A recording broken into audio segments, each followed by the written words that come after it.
niciodată când Dumnezeu a hotărât ca să fim adunați aici într-un număr atât de frumos, nu să facem altceva decât să-L binecuvântăm pe Dumnezeu Tatăl, pe Domnul Iisus Hristos și pe Duhul Sfânt.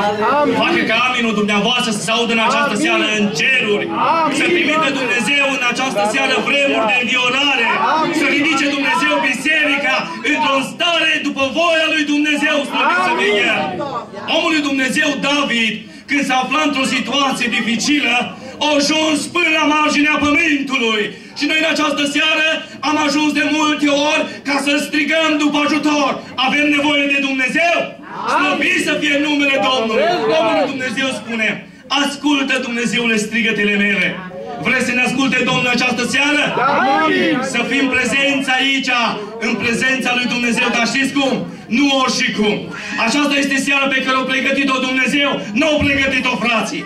O pregătit-o ca să ne bucurăm și să înălțăm pe El că trăiește, slăvit să fie numele Domnului. Trăiește cu noi și noi trăim cu El. În această seară poți să-L simțești pe Domnul. Poate să te treacă Domnul prin dreptul tău. Se poate opri dreptul dumneitale. Și în această seară vrea să spun o întrebare. Ești pregătit să stai de vorbă cu El?